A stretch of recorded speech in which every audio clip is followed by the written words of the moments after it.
म्हणजे तिसरंही तत्व त्याच्यामध्ये आलं. वायू आला, आकाश आला, जल आलं, पृथ्वी तत्वाचं धमाटच आहे. आणि त्या पाण्याला काहीतरी टेम्परेचर आहे ना, तो अग्नीच आहे त्यातला. म्हणजे पंचमहाभूत त्या माठामध्ये आली. ज्या वेळेला आम्ही तो माठ खाली टाकला आणि तो फुटला, त्यावेळेला पंचमहाभूतांचं विलीनीकरण झालं. आणि आतलं जे सगळं होतं ते त्या तत्वामध्ये, हवा त्या हवेमध्ये मिसळून गेली, पाणी त्या पाण्यामध्ये मिसळून गेलं, सगळं त्या तत्वामध्ये मिसळून गेलं. आता राहता राहिलं हा माठही फुटल्यानंतर तो जो जीवात्मा बरोबर आलेला आहे, तो जीव इकडे तिकडे दुर्बळत असणारा पटकन काय करतो तर त्या आश्म्याचा आश्रय घेतो. छोटा दगड जो आहे आणि मग त्या आश्म्याचा आश्रय त्यांनी घेतल्यानंतर तो आम्ही आश्मा उचलतो आणि वैकुंठातून पहिल्या दिवशी घरी येताना तिथे जी जमलेली सगळी मंडळी आहेत ती सगळी जण त्या पहिल्या दिवशी त्या आश्म्यावरती तिलांजली देतात आणि मग तो आश्मा, ते उत्तरीय वस्त्र, हे सगळं घेऊन आम्ही घरी येतो. बघा आता हा जीव त्या आश्म्याला आश्रय झालेला आहे. त्या जीव त्या आश्म्याच्या आश्रयाने राहिलेला आहे. त्या आश्म्याबरोबर हा जीव कुठे आला? आपल्या घरी आला. तिथपर्यंत आपल्या घरातून प्रेत बाहेर जात असताना त्या प्रेताला स्नान घातलं जातं, नवीन कपडे घातले जातात, गंध लावला जातं, एखादी सवाष्णी असेल तर मळवट भरला जातो, त्यानंतर माळ घातली जाते, सगळं त्याला हे केलं जातं. सरते शेवटी औक्षण केलं जातं त्या जीवाला. आणि औक्षण करून ते प्रेत पायाकडनं घरातनं बाहेर पडतं. ज्या चौकटीमधून ते प्रेत बाहेर गेलं त्या चौकटीची पुन्हा शुद्धीकरण होण्याकरता आजच्या 13व्या दिवशी उमऱ्यावरती बसून सुपारी ठेवतात आणि उमऱ्यावरती सुपारी फोडतात. 13व्या दिवशी कधी आपण उमऱ्यावर बसत नाही. कधी उमऱ्यावर कोणी उभा राहिला असेल आणि बोलत असेल तर आपण म्हणतो, हे बाबा आत तरी येणं तुम्ही बाहेर, उमऱ्यावर बसायचं. पण मात्र लक्षात घ्या की आज 13व्या दिवशी उमऱ्यावरती सुपारी फोडण्याचं कारण का? कारण त्या चौकटीतून प्रेत बाहेर गेलेलं आहे. आता उंबरा म्हणजे काय तर आमच्या वास्तूचा असलेलं एक आपलं जे घराचा दरवाजा असतो ते वास्तूचं मुख आहे. आणि आपण वरती तोरण लावतो की नाही त्या दरवाजावरती, जसं आपल्या लग्नामध्ये आपण मुंडाळ बांधतो की नाही तसं त्या वास्तूच्या कपाळावरती आपण तोरण लावतो. आता मला सांगा, दरवाजा आहे जर का वास्तूचं मुख असेल तर त्यातला उंबरा म्हणजे काय तर खालचा भाग आहे ना वास्तूचा, त्याच्यावरती आपण सुपारी ठेवतो आणि फोडतो. म्हणजे काय की आता गेले 10 दिवस ते 12 दिवस 13 दिवस आमच्या घरामध्ये देवकर्म झालेलं नाहीये, फक्त प्रेतकर्म झालं. आमच्या घरामध्ये पूर्वीच्या काळी तर असं असे की बाबा 10 दिवस स्वयंपाकही करायचा नाही, चूल पेटवायचं नाही, आम्ही कपाळाला गंध लावलेला नाही, देवपूजा केलेली नाही, कोणाला या बसा म्हटलेलं नाहीये आणि आम्ही सतत त्याच कर्मामध्ये होतो. पण आता तसं आता आम्हाला राहून चालणार नाही. आम्हाला पुढे आमचा व्यवहार सुरू व्हायला पाहिजे. याच्याकरता शास्त्राने सोय काय केली की तुम्ही 13व्या दिवशी उमऱ्यावरती सुपारी फोडा आणि बाहेर घराच्या पडून एखादा गुळाचा कडा आणि विड्याचा पान बाहेर खा. म्हणजे बाहेर तोंड गोड करा आणि घरात घ्या. म्हणजे बाहेरून गोडवा घेऊन घरात यायचं. एक प्रतिकात्मक या गोष्टी 13व्या दिवशी केल्या. आता हा जो आश्व्याबरोबर राहिलेला जीव आहे, हा जीव आपण आपल्या घरामध्ये दरवाजाच्या बाहेर ते बांधून ठेवतो, उत्तरीय तो आश्मा. आणि जो दिवा ओवाळलेला असतो तो ओवाळलेला दिवा घरामध्ये ठेवला जातो. आता दिवा म्हणजे काय तर प्राण आहे आणि शरीर म्हणजे काय तर तो आश्मा आहे. इतके दिवस काय होतं, शरीर आणि प्राण एकत्र होतं. आज मात्र ते या नियतीने वेगळं केलेलं आहे. त्यामुळे आता दिव्याच्या स्वरूपात प्राण आहे, आश्म्याच्या स्वरूपात शरीर आहे. म्हणून आमच्याकडे जे काही पाहुणे भेटायला येतात या 10 दिवसामध्ये ते नमस्कार करतात त्या दिव्याला. याचं कारण का की तो प्राण तिथे आहे ते दिव्यामध्ये. म्हणून 10 दिवस दिवा लावणं याला फार मोठं महत्व आहे. आपल्याकडे नवरात्रातही आपण 10 दिवस नंदादीप म्हणताना अखंड लावतो. एखादी पूजा करताना दिवा लावतो, कोणाचा जन्म झाला दिवा लावतो, मृत्यू झाला तरी दिवा लावतो. याचं कारण असं आहे की या गरुड पुराणामध्ये आपल्याला त्याचं उत्तर मिळतं की तुम्ही यमलोकी गेल्यानंतर यमाचे जे काही दूत म्हणून आहेत तुमच्यावरती लक्ष ठेवायला इथे ठेवलेले, त्या दूतांपैकी एक दूत आहे हा दिवा. तुम्ही पाप करताय का पुण्य करताय हे तो दिवा बघत असतो. त्याच्यावर एक मराठी गाणं पण केलं ना, उजेडात होते पुण्य, अंधारात पाप. तो दिवा हा आम्हाला, म्हणून कोणतीही देवपूजा जरी करायची झाली ना, दिवा लावल्याशिवाय नाही करायची. भले उदबत्ती लावा. उदबत्ती म्हणजे अग्निसाक्ष, तो अग्नीच असतो ना वरती, छोटा का होईना. आणि दिवा म्हणजे ज्वालेचं प्रतीक, सूर्याचं प्रतीक. या दोघांचंही आपल्यावरती लक्ष असतं. चित्रगुप्त जेव्हा आपली फाईल उघडतो यमाच्या समोर, त्यावेळेला हा दिवा साक्षी देतो तिथे. अरे नाही बाबा, त्यांनी इतकी पूजा केलेली आहे, इतकी नवरात्र केलेली आहे, इतकं चांगलं कर बघा. अहो केळवण सुद्धा करतो तर शेजारी दिवा लावतो आपण, नाही का, पानापाशी ठेवलेला. त्या प्रत्येक कर्माचा तो साक्षी आहे. म्हणून तो दिवा तिथे ठेवला जातो आणि त्याच्या खाली पीठ ठेवलं जातं. पीठावरती तो दिवा ठेवला जातो. पीठ म्हणजे काय? अन्न. पिष्ट म्हणजे अन्न. तर त्या अन्नावरती तो जीव इतके दिवस, तो प्राण कशावरती पोचला गेला? आपला आत्ता जो प्राण आहे कशावरती पोचला जातोय? अन्नावरती. अन्नमय प्राण आहे, म्हणून तिथे ते पीठ ठेवलं गेलं आणि त्याच्यावरती तो दिवा ठेवला गेला. आणि दररोज आपल्या घासातला घास त्या दिव्यासमोर ठेवायला सांगितलंय. रोज त्याला अन्न दाखवायचं. आता इतके दिवस ते दोघे जण वेगळे असल्यामुळे आपल्यावर जबाबदारी काय असते की शरीराला एक वेगळी गती द्यायची आणि जीवाला एक वेगळी गती द्यायची. शरीराची जी गती असते ती गती सर्वसाधारणपणे 9व्या दिवशी संपते. गेल्यापासून 9वा जो होतो ना, 9व्या दिवशीचं कर्म, तिथे आपल्या शरीरातल्या प्रत्येक अवयवाला पिंडदान केलं जातं. आपले जे केस आहेत डोक्यावरचे, यांना पिंडदान आहे. डोक्यावरचे सोडा, आपल्या अंगावरचे जे हे रोम आहेत ना, या रोमांना सुद्धा पिंड आहे.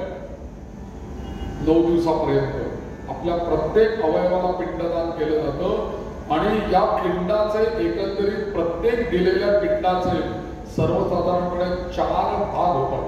तुम्ही एक पिंड जर का प्रेताला दिला, त्याचे 4 भागात विभाजन होतं. मग त्यातला एक भाग, आता 4 भाग झाले. कल्पना करा, एक भाकरी आहे, त्याच्या आपण 4 समान भाग केले, तर त्यातला एक भाग जो आहे तो यमाला जातो. 4 भागातला एक भाग गेला, राहिले 3. त्यातला एक जो भाग आहे तो यमदूतांना जातो. 2 भाग संपले. तिसरा जो भाग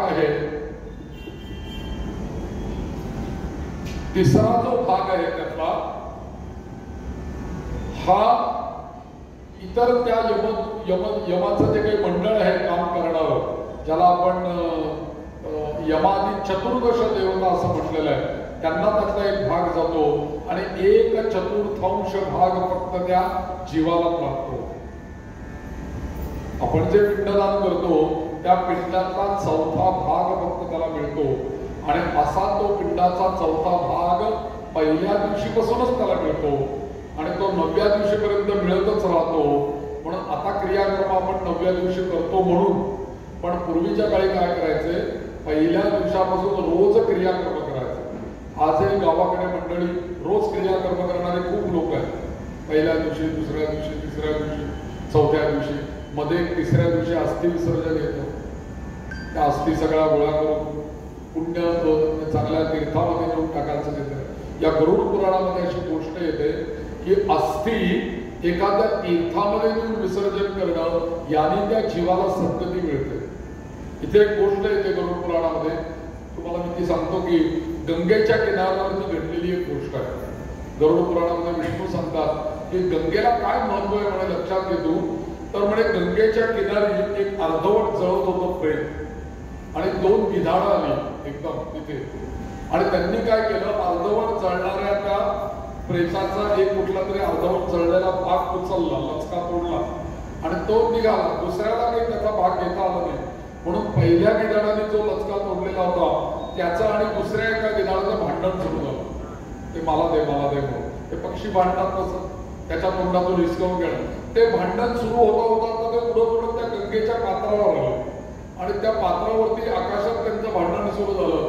आणि त्या भांडणामध्ये नेमका त्याच्या अस्थि असलेला भाग त्याच्या चोचीतून सटकला आणि तो सरळ गंगेच्या पाण्यामध्ये पडला. पक्षी गेले उडून निघून, तर तो भाग अस्थीचा त्या गंगेच्या पाण्यामध्ये पडल्यामुळे जो जळत असलेले ज्याचं प्रेत होतं त्याला सद्गती प्राप्त झाली म्हणून या गरुड पुराणामध्ये एक अध्याय आहे त्याच्यावर. म्हणून आंघोळ करताना नुसतं गंगा गंगा गंगा गंगा म्हटलं, आपल्याकडे ते सवय येते ना आपल्याला, हर गंगे म्हणून आपण आंघोळ करतो, भागीरथी भागीरथी म्हणून आंघोळ करतो. ही गंगेची जरी नावं आपण घेतली तरी सुद्धा आपल्या पापाचा नाश होतो. तर आपल्या अस्थी जर का गंगेमध्ये नेऊन विसर्जन केल्या, तीर्थक्षेत्रावरती विसर्जन केल्या तर आपल्याला सद्गती मिळते. नवे तर त्या अस्थी जिथपर्यंत त्या गंगेच्या पाण्यामध्ये आहेत तिथपर्यंत स्वर्गलोक प्राप्त होतो असं सांगितलं. कारण अस्थी जरी त्या प्राण्यांनी भक्षण केल्या तरी त्यांच्या शरीरातून कशाच त्या बाहेर पडतात, त्यामुळे त्या अस्थी गंगेमध्ये शिल्लकच राहतात. तर त्या झिजायला खूप वेळ लागतो, तितके काळपर्यंत आपल्याला स्वर्गलोक प्राप्त होतो असं म्हणून त्या अस्थि विसर्जनाचं होतं. आता 9व्या दिवसापर्यंत जेव्हा क्रिया येते तेव्हा 9 दिवसाचे पहिल्या दिवसापासून जे पिंडदान केलं जातं ते आपल्या अवयवांना पिंडदान केलं जातं. हा 9व्या दिवशी हा जो देह आहे की जो पहिल्या दिवशी अंगठ्या एवढा बाहेर पडलेला होता शरीरातून, हा 9 दिवसांचे पिंड खाऊन खाऊन खाऊन खाऊन भक्षण करून हा एक अंगठ्या एवढा असलेला जीव 9व्या दिवशीचे पिंड जेव्हा त्याला प्राप्त होतात, थोडक्यात 9व्या दिवसाची क्रिया जेव्हा त्याला प्राप्त होते तेव्हा 10व्या दिवशी हा गेलेला जीवात्मा एकदम जवळजवळ हस्त मात्र म्हणजे 3.5 ते 4 फूट उंचीचा देह तयार होतो.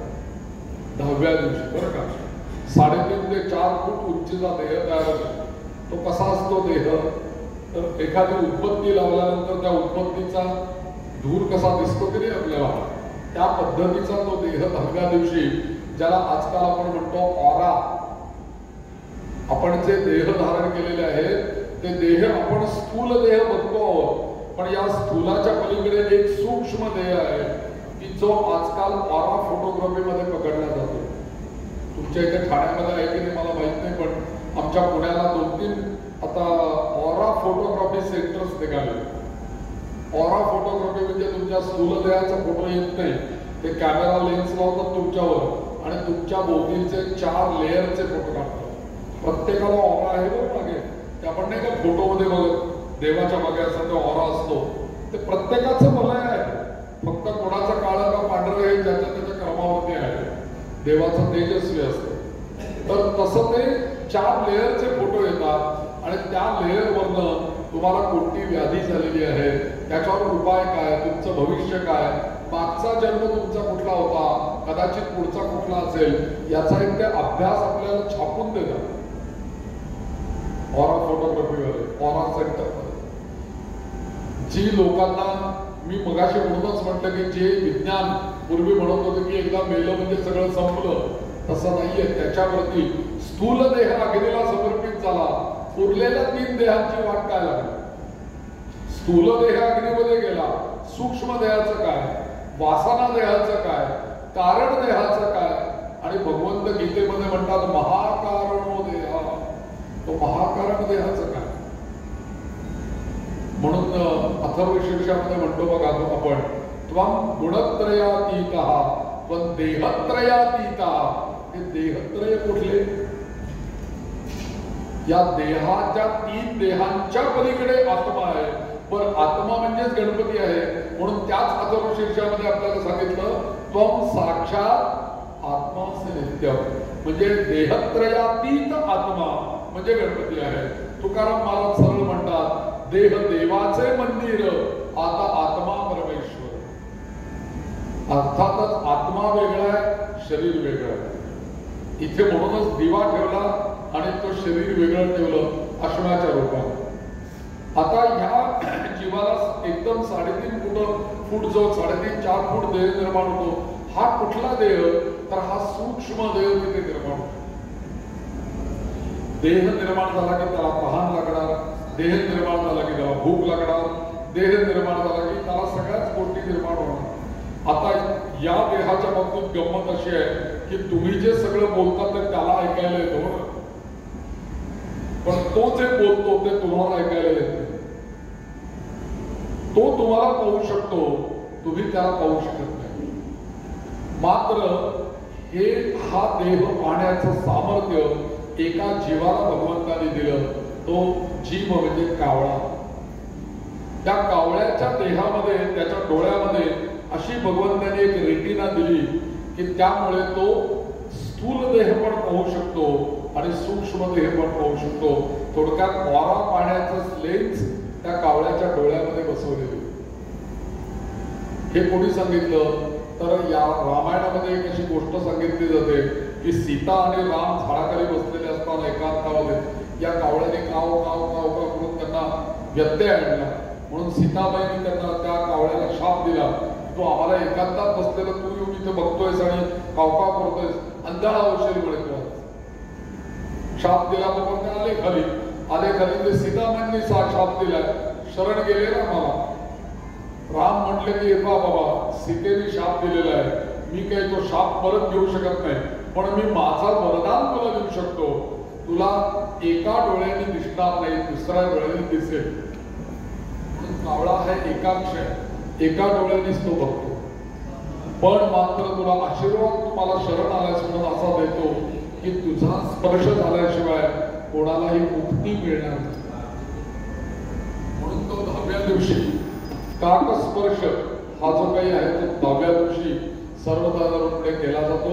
आणि त्या कावळ्याला आपण जो शेवटी पिंड देतो त्या पिंडापाशी दंड घेऊन हातामध्ये तो जीवात्मा उभा राहतो.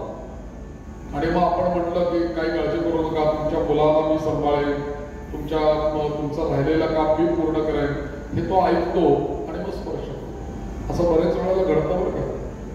मग लोक बोलत असतात वैकुंठामध्ये किंवा काय काळजी करू नका, मी तुमचं हे करेन. कित्येक वेळेला असं होतं की कोणालाच आलेल्या लोकांपैकी कळत नाही नक्की त्याची इच्छा काय आहे. दुपारी 1:30-2 वाजेपर्यंत कावळा शिवत नाही, बाकी सगळ्या पिंडांचा एक शीत सुद्धा शिल्लक राहत नाही.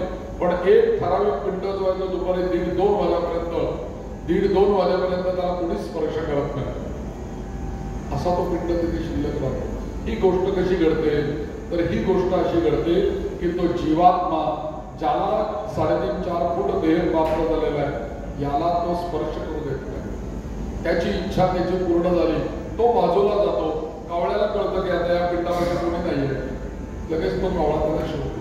ही क्रिया 10व्या दिवशी. आणि आपण सगळेजण काय करतो तर आपण सगळ्या त्या अश्म्यावरती तिलांजली देतो सगळेजण 10व्या दिवशी. आणि मग त्या अश्म्याला तेल लावून तो अश्मा नदीमध्ये विसर्जन करायला सांगितलं. त्याला तेल का लावायला सांगितलं की तेलाने तो गुळगुळीत होतो आणि त्याला शेवाळ लवकर येत नाही, त्या दगडाला माती चिकटत नाही, त्यामुळे तो दूर दूर दूर पर्यंत पाण्याबरोबर वाहत जातो. पिंड गोल का करतो आपण, कारण गोल पिंड केल्यामुळे तो लवकर लांबपर्यंत वाहत जातो ना. आपल्याला ती अपेक्षा आहे की तो त्याच्या प्रवासाला जावा, म्हणून त्याचं ते तसं बनवलेलं. तर तो अश्मा आणि दिवा सुद्धा आपण विसर्जन करतो, म्हणजे 10वा दिवस तिथे पूर्ण झाला. 11व्या दिवशी या जीवात्म्याची खऱ्या अर्थाने तो परलोकी कसा जाणार आहे या संपूर्ण प्रवासाचं नियोजन हे 11व्या दिवशी केलं. समजा इथून आम्हाला दिल्लीला जायचंय, कसं जायचं, कुठे जायचं, कुठे मुक्काम करायचा, हे कसं आपण ठरवणार केले सगळे, तसं या जीवात्म्याने कुठे कुठे मुक्काम करायचा.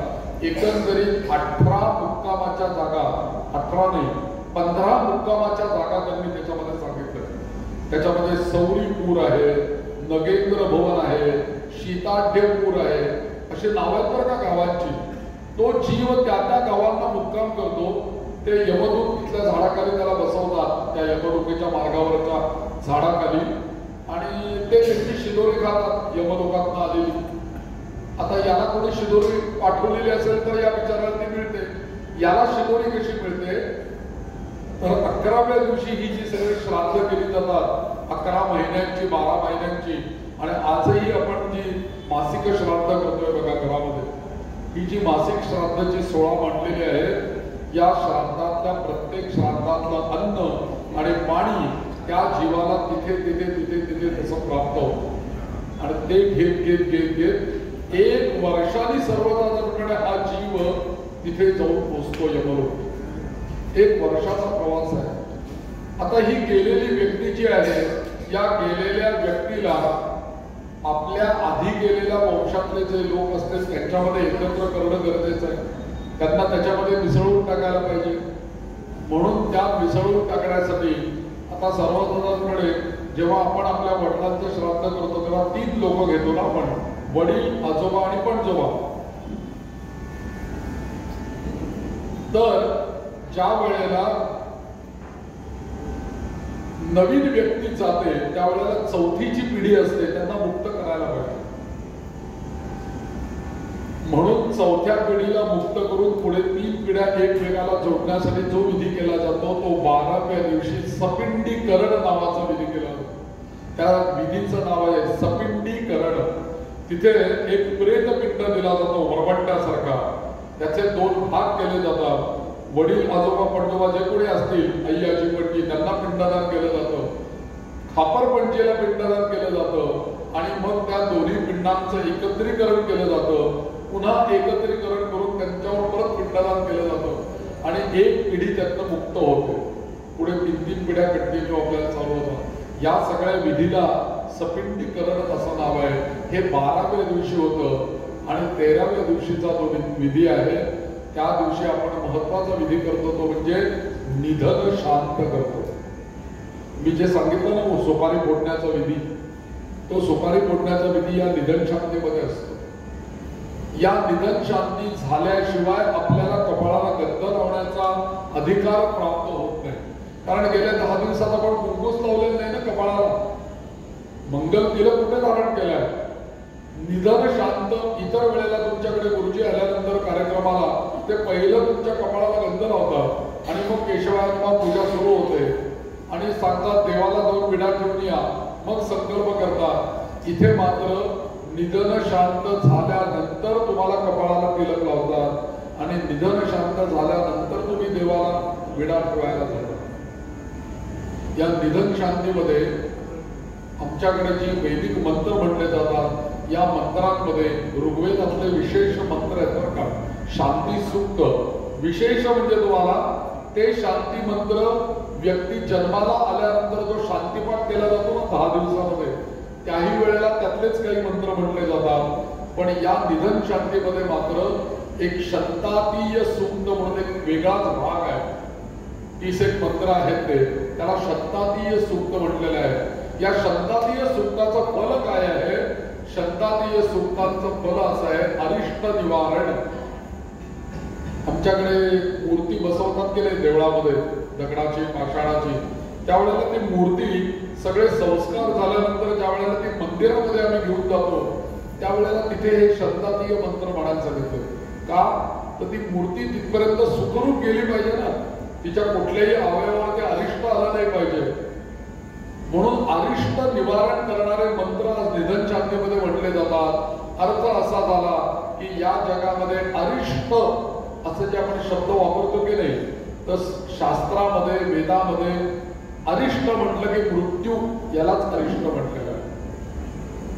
तर असं मृत्यूसारखं अरिष्ट पुनश्च आमच्या कुलावरती, आमच्या घराण्यावरती पुन्हा येऊ नये म्हणून आमचं रक्षण व्हावं म्हणून हे शांती मंत्र शंतातीय सूक्त हे या निधन शांतीमध्ये म्हटलं जातं. आणि हे सगळं झाल्यानंतर खऱ्या अर्थाने आपल्या घरामध्ये मांगल्य प्राप्त होतं. मग आपण ती सुपारी फोडतो आणि मग पुन्हा एकदा मासिक श्राद्ध आता जी चाललेली जिथे आपल्याला नमस्कार करायला जायचं ती संपूर्ण वैदिकची आता संपूर्ण वर्षभराची श्राद्ध गुरुजी करणार आहे. त्या प्रत्येक श्राद्ध केल्यानंतर त्याला पिंडदान आहे. त्यामुळे 15 श्राद्ध आहे. त्यामुळे 15 तरी 45 पिंड केलेले असते. त्याला आपल्याला नमस्कार करायला जायचंय आणि त्या प्रत्येक श्राद्धाची त्यांना केव्हा ते प्राप्त होणार तर त्या टप्प्यावरती ते श्राद्ध प्राप्त होणार. त्या नगरामध्ये 1 वर्ष इथून निघाल्यापासून यमलोकी जायला आपल्याला लागतं. अहो त्या यमाला सुद्धा पुरीला सुद्धा गरुड पुराण असं म्हणतं की 4 द्वार आहेत. पूर्वेला एक दरवाजा आहे, दक्षिणेला एक दरवाजा आहे, पश्चिमेला एक दरवाजा आहे, उत्तरेला एक दरवाजा आहे. जे पापी लोक आहेत या पापी लोकांचा प्रवेश यमलोकी दक्षिण द्वारामधून होतो आणि जे पुण्यवान लोक आहेत त्या पुण्यवान लोकांचा प्रवेश पूर्वद्वारातून होतो. कुठल्या द्वारातून तुम्ही यमलोकी जाणार हे सुद्धा गरुड पुराण सांगतं. पापी लोकांचा प्रवेश दक्षिण द्वारामधनं होतो. अहो, जीव सुद्धा बाहेर या शरीरातून पडताना पापी जर का मनुष्य असेल तर त्याला प्रचंड वेदना होतात असं म्हणून सांगितलं. किती वेदना होतात असं गरुडाने विचारलं. भगवंतांनी सांगितलं की एका वेळेला पापी माणसाला जर का मृत्यू आला तर त्याचा जीव या कुडीतून बाहेर पडताना 1000 विंचू एका वेळेला जर का चावले तर किती वेदना होतील, एवढ्या वेदना त्या पापी माणसाला होतात. मात्र पुण्यवान माणसाला मृत्यू सर्वांग सोहळा, धन्य निर्माल्याची कळा, हेची दान देगा देवा तुझा विसर न व्हावा. त्यांच्या दृष्टीने म्हणून त्या कबीराने सांगितलं ना की जब हम पैदा हुए जग जग हसे हम रोए, ऐसी करणी कर चलो हम हसे जग रोए. म्हणून पुण्यवान जीव असतात. या पुण्यवान जीवांना मृत्यू सुद्धा तसाच येतो. मृत्यू सुद्धा तशा दिवशीच येतो आणि त्याच्यामध्ये एक पंचक नक्षत्र, त्रिपाद नक्षत्र असं पण येतं. या सगळं थांबायचं नाही. अजून 10 मिनिटं नाही. तुम्ही सांगितलं की थांबूया, मग थांबूया. 10 मिनिटांनी बोलू. इथून त्याला काय 5 मिनिटं लागतील. आपण अजून विषय पूर्ण करूया. तर त्रिपाद नक्षत्र आणि पंचक नक्षत्रावर जर मृत्यू झाला तर त्याची शांत करावी लागते. आता गंमत अशी आहे की पंचक किंवा त्रिपाद नक्षत्रावरती जर मृत्यू झाला तर प्रेत दहन करताना तिथे पुतळे केले जातात. त्रिपाद नक्षत्रावरती मृत्यू झाला तर 3 पुतळे केले जातात कणकीचे आणि त्या प्रेताबरोबर त्यांचं दहन केलं जातं आणि नंतर शांत केले जाते. पंचक असेल तर 5 पुतळे केले जातात आणि त्या 5 पुतळ्यानंतर पुन्हा शांत केले जाते. आणि प्रेत सुद्धा ठेवल्यानंतर चितेवरती पिंड केले जातात हाताचे कणकीचे आणि ते पिंड सुद्धा कुठे कुठे ठेवावे. पहिला पिंड इथे आहे, दुसरा पिंड मुखावर आहे, छातीवर आहे, खांद्यावर आहे, भाऊ पिंड आहे. असे पिंड ठेवले जातात. कारण पिंड पिंड पिंड म्हणजे काय तर शरीर याला पिंड म्हटलेलं आहे. आपण तो एक नाही का आपल्या वेदांतामध्ये शब्द बघा, पिंडी ते ब्रह्मांडी, ब्रह्मांडी ते पिंडी. पिंड म्हणजे भाताचा नव्हे तर पिंड म्हणजे हे शरीर. या शरीराला पिंड का म्हटलं तर शरीराला पिंड का म्हटलं याचं कारण हे शरीर त्या अन्नावरती पोषण केलं. अन्नाने पोषित झालं ना हे शरीर. आणि सगळ्यात जास्ती मरेपर्यंत या जन्मामध्ये आपण खाल्लेली गोष्ट कुठली असेल तर ती जन्माला आल्यापासून मृत्यूपर्यंत भात भात भात भात. भले त्या तांदूळामध्ये काय अजून वेगळं घालून खाल्लं असेल पण सगळीकडे कॉमन काय आहे तर भात. आणि आईने आपल्याला जेव्हा दूध कमी केलं त्यावेळेला पहिल्यांदा जे दिलं आपल्या मुखामध्ये तो म्हणजे भाताची पेजच सगळ्यांनी आपण खाल्ली. तिथपासून भाताची चव आपल्या जिभेवरती असते मृत्यूपर्यंत. म्हणून गेल्यानंतर सुद्धा जे पिंड केले जातात ते भाताचेच पिंड केले जातात. आणि पुनर्जन्माचा सेन्स त्या तांदूळामध्ये. देवाला पण अक्षरा तांदूळाचाच वापरतो ना आपण. तांदूळ हे धान्य असं आहे की तांदूळ हे धान्य एका ठिकाणी लावले तिथे आला असं होत नाही. इथे त्याची फक्त एका ठिकाणी रोपं तयार होतील. ती रोपं उचलून पुन्हा दुसरीकडे लावावी लागतात, मग ती तिथे वाढतात. म्हणजे एका अर्थाने पुनर्जन्म आहे तांदूळावर. 5 प्रकारचे संस्कार होतात त्या तांदूळावरती तेव्हा तो तांदूळाचा भात आपल्याला प्राप्त होतो. म्हणून अक्षता देवाच्या पूजेला आणि गेल्यानंतर त्याच तांदूळाचे असलेले पिंड. आता ते पिंड गोलच का केले जातात याचं कारण आता देहाला त्याचा आकार होता तसा आता सूक्ष्म देहाला आकार काही नाहीये. वायूला काय आकार आहे तर त्या वायुरूप असलेल्या सूक्ष्म देहाला आकार नाही. आकार नसलेला म्हणजे गोल वर्तुळ. चारी बाजूने बघितलं तरी सारखं दिसतात. म्हणून त्याचा भाताचा पिंड. आणि इथे बघा पिंडदान केल्यानंतर या श्राद्धामध्ये काजळ केलं जातं. काजळ आणि अंगठा आणि अंगठ्याच्या शेजारच्या बोटाने असं त्या पिंडाला बरोबर डोळे काढले जातात त्या काजळाला. पुन्हा श्राद्धामध्ये कुठलं बोट वापरायचं मगाशी मी तुम्हाला सांगितलं हे बोट. तर्पणाची सुद्धा गंमत आपल्या हातावरच कितीतरी व्यवस्था केलेली आहे की या आपल्या हातामध्ये भगवंताने असं सामर्थ्य देऊन ठेवलेलं आहे की या एका हातावर जशी पंचमहाभूत आहेत आणि जेव्हा तुम्ही ती पंचमहाभूत अशी एकत्र करता त्यावेळेला संपूर्ण हातामध्ये तुम्हाला बल आल्यासारखं वाटतं.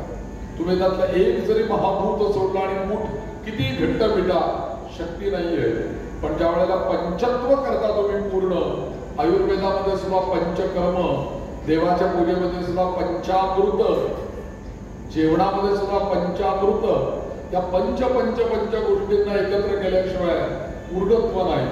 आणि म्हणून ही पंचमहाभूत जशी आपल्या हातावर दिली तसं या आपल्या हातावरती या बोटांच्या बाजूला दिलंय, त्याला म्हणतात देवतीर्थ. मग तुम्ही पूजा करताय, देवाला पाणी देताय, सरळ सोडा, ते देवाकडेच आहे. मग आपल्या उजव्या हाताचा जो अंगठा आहे या अंगठ्याच्या बाजूला ठेवलं त्यांनी पितृतीर्थ. तुम्हाला पितरांना पाणी द्यायचंय, मग तुम्ही त्या उजव्या अंगठ्याकडनं सोडलं पाहिजे. मग ऋषी तीर्थ ठेवलं, करंगणीचा जो भाग आहे तिथे त्यांनी ऋषी तीर्थ ठेवलं. कश्यपं तर्पयामी, जमदग्नीं तर्पयामी, ऋषींना पाणी तुम्ही इथं देऊ शकता. आणि इथे ठेवलं आत्मतीर्थ. म्हणून जेव्हा तुम्ही आचमन करता तेव्हा तुम्ही त्या आत्मतीर्थाने पाणी पिता. आणि बघा इथे लक्ष्मी ठेवली, इथे सरस्वती ठेवली आणि इथे गोविंद ठेवलं. कराग्रे वसते लक्ष्मी, करमध्ये सरस्वती, कर बोले तू गोविंदम, प्रभाते कर दर्शन. म्हणून या पंचतीर्थांचं दर्शन, पंचमहाभूतांचं दर्शन म्हणजे सकाळी हाताचं दर्शन घेणं. आणि इथला जो मधला भाग आहे ना, याला हा हौदासारखं काम करतो. पडीभर पाणी इथे हातावर घेतल्यानंतर तुम्ही ते धरून अंगठ्याकडनं सोडा. आता ते तर्पण अंगठ्यावरनं करा म्हटलं ना की लोक असा अंगठा करतात आणि इथे पाणी घालतात. हा नळ आहे आणि ही टाकी आहे. नळावर पाणी घालून तर उपयोग नाही, टाकीत पाणी यायला पाहिजे ना. इथे पाणी घेतलं पाहिजे पडीभर आणि मग त्या अंगठ्याकडनं असं सोडलं पाहिजे. ही करेक्ट क्रिया आहे. तसं इथे पाणी घेतलं पाहिजे, मग सोडण्याची क्रिया झाली पाहिजे. ते आम्ही काय करतो, हात तिरका करून इथे पाणी घालत राहतो. तिथे थांबतच नाही ना. ऍक्च्युली गोविंद आहे ना म्हणताना इथे पाणी देऊन मग हाताची ऍक्शन करायची. असं प्रत्येक वेळेला व्हायला पाहिजे. म्हणून तर त्या प्रत्येक ह्याच्यामध्ये अंतर पडावं म्हणून तिथे नामाची योजना केलेली आहे, मंत्रांची योजना केलेली आहे. ते म्हणत असताना बरोबर तेवढी गॅप पडते, तुम्हाला ही ऍक्शन करायला वेळ मिळतो. अशी व्यवस्था आपल्याकडे आहे. तर या दोन बोटांनी आपण जेव्हा तिथे ते काजळ लावतो त्याचा अर्थ काय झाला. आता पिंड गोल आहे, ते काजळ लावणं म्हणजे त्या पिंडाच्या ठिकाणी असलेल्या नेत्रांची कल्पना केली. ते तिथे नेत्र आहेत त्यांचे. आता तिथे जर का नेत्र असते ते उरलेला पिंड त्यांचा चेहरा झाला की नाही. उरलेला पिंड त्यांचा चेहरा झाला. काजळ कुठे घालतो आपण, कुठे शरीराला दुसरीकडे लावतो का आपण का. काजळाचा उपयोग फक्त डोळ्याला आहे. तर त्या तिथे आपण ते काजळ लावलं म्हणजे त्यांना नेत्र निर्माण झाले. त्या नेत्रांनी त्यांचा कटाक्ष आमच्यावरती पिंडदान करण्यावरती त्या पितरांचा पडतो. पुढे ते काजळ लावून झाल्यानंतर त्याच्यावरती लोकरीचं पांघरून घालायला सांगितलं, लोकर व्हायला सांगितले, साय लावायला सांगितले पिंडाला, त्याच्यानंतर कापूस व्हायला सांगितलं. ह्या सगळ्या गोष्टी आहेत ना, या उपदान आहेत. आपण बोलताना सुद्धा काय म्हणतो, मायेची ऊब म्हणतात ना. तर या सगळ्या गोष्टी त्या पिंडावरती व्हायला जातात आणि नंतर पिंडदान केल्यानंतर ते पिंड असे पुढे सरकवले जातात. म्हणजे काय, त्यांना आज पितरांना आपण इथे बोलवलं, त्यांनी माझ्याकडची सेवा ही स्वीकारली, भोजन केलं, त्यांना पिंडदान करून आम्ही काय केलं, ते आले वायुरूप. त्यांनी पिंडांचा आश्रय घेतला कारण त्यांना कुठेतरी स्थूलता पाहिजे होती. त्याचे आश्रय कसा घेणार, अन्नमय पिंडांचा त्यांनी आश्रय केला आणि आम्ही ते पिंड पुढे सरकवले. आता तुम्ही तुमच्या प्रवासाला जाऊ शकता म्हणून ते आम्ही पिंड उचलले आणि नदीमध्ये प्रवाहित केले. पितर येताना वायुरूप म्हणून बनून आले आणि पिंड घेऊन ते परत गेले. ही क्रिया म्हणून आपण सगळेजण नमस्कार करतो, ते पिंडाला नमस्कार करतो. कारण त्या पिंडाच्या सान्निध्यामध्ये तो जीव वायुरूपाने तिथे उपस्थित आहे. जिथपर्यंत आपण ते पिंड विसर्जन करत नाही तिथपर्यंत त्यांच्या 3 पिढ्या त्या 3ही पिंडामध्ये वायुरूपाने उपस्थित असतात. म्हणून तिथे त्या पिंडाला महत्व आहे. बोलण्यासारखे विषय पुष्कळ आहेत, पण आता आपल्याला नमस्काराला तिकडे बोलवण्यात गेलेलं आहे. जाता जाता मी एक गोष्ट सांगू इच्छितो.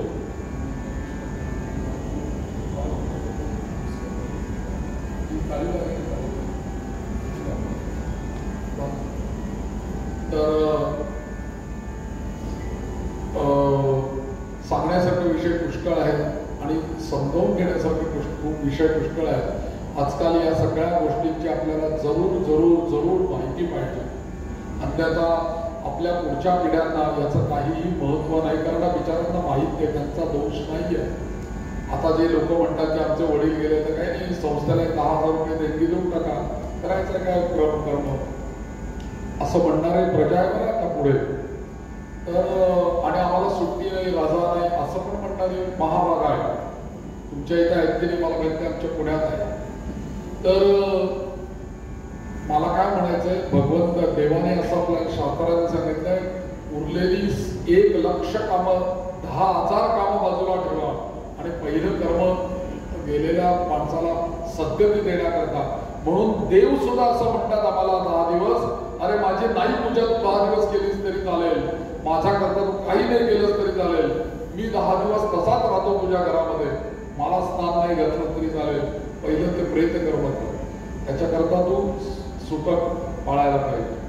म्हणून या सगळ्या गोष्टीचा प्रचार प्रसार व्हावा आणि तो होणं अत्यंत आवश्यक आहे. आणि कुठल्या तरी संस्थांना देणगी देऊन आणि कुठल्या तरी आता थातुरमातुर पद्धतीने मराठी वगैरे मंत्र म्हणून जे काही आता अंत्यकर्म होतात, कुठली संस्था करते, मला कोणावरही टीका करायची नाही, पण जे धर्मशास्त्राने सांगितलं त्याचं पुनरुज्जीवन होणं खूप आवश्यक आहे.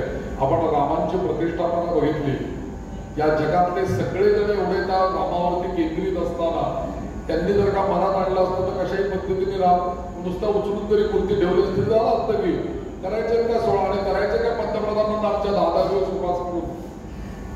पण जे शास्त्र आहे त्या शास्त्राप्रमाणे आता वर्तन आपण करण्याचे दिवस आपल्यावरती आलेले.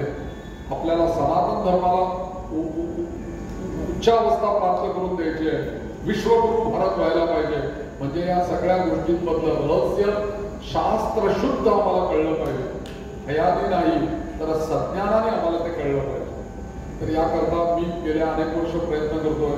गुरुजींनी मला बोलवलं, गुरुजी आमचे परममित्र आहेत हेमंत विरकर गुरुजी, आणि त्यांच्या दुःखामध्ये मी पहिल्यांदाच सांगितलं की सहभागी आहे. वैदिकची पण त्यांना सौभाग्यवती मरण आलं. या गरुड पुराणामध्ये सांगितले की कसं कसं मरण यावं, त्याच्यामध्ये सौभाग्यवतीचं फार मोठं पुण्य म्हणून सांगितलेलं आहे त्यांनी, की सौभाग्याने कपाळाला मळवट भरून हळद कुंकाचा मृत्यू यावं हे एखाद्या स्त्रीच्या दृष्टीने परमभाग्य म्हणून सांगितलं. आणि असा मृत्यू त्यांच्या पुण्यामुळेच त्यांना आला आणि त्यामुळे त्यांना आपण एक श्रद्धांजली वाहूच. आणि याच्यापेक्षा जर का तुम्हाला जास्ती या विषयांबद्दल जर का माहिती पाहिजे असेल तर यूट्यूबवरती मंदार खळदकर किंवा मंदार सुमंगल या नावाने मी एक चॅनल चालवतोय गेले 8-7 वर्ष. त्याच्यावरती मी हे संपूर्ण गरुड पुराणातले 17च्या 17 अध्याय सांगितलेले आहेत. पूर्ण मराठीमध्ये शूटिंग करूनच त्याच्यावरती ठेवलेले आहेत. आणि श्राद्ध या विषयावरती जवळजवळ 10-15 व्हिडिओ करून ठेवलेले आहेत की आज आपल्याला ते कळलं पाहिजे, पोचलं पाहिजे. म्हणून मी प्रयत्नात आहे. तुम्ही जरूर तुम्हाला जेव्हा वेळ मिळेल तेव्हा मंदार सुमंगल या चॅनलला भेट देऊ शकता आणि हे सगळं बघा.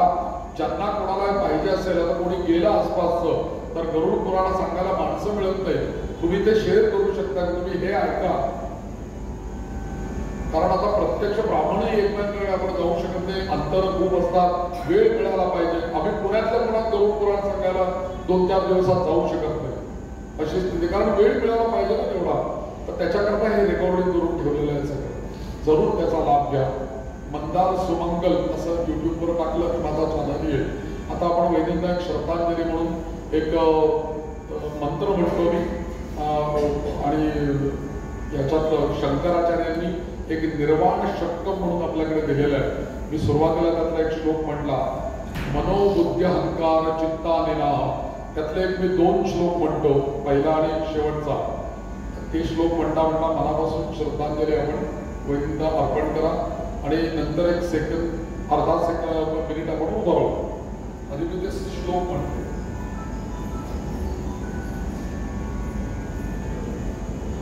ओम शांती शांती शांती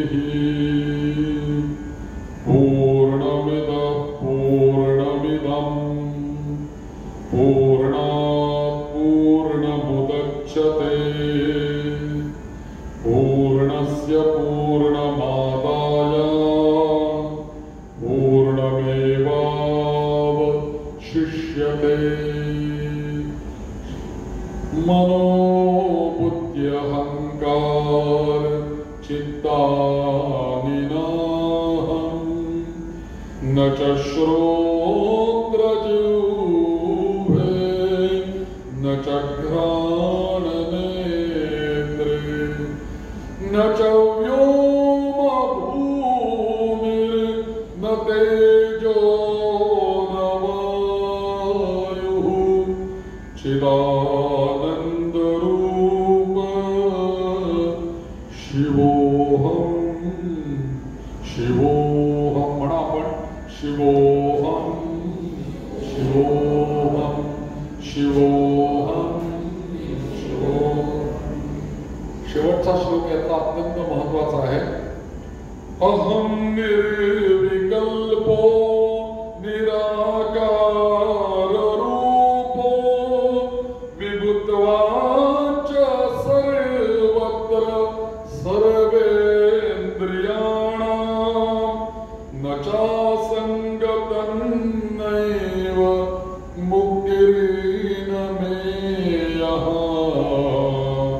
चिदानन्दरूप शिवोऽहं शिवोऽहं शिवोऽहं शिवोऽहं. एक स्तब्ध उभे राहा एक अर्धा मिनिट.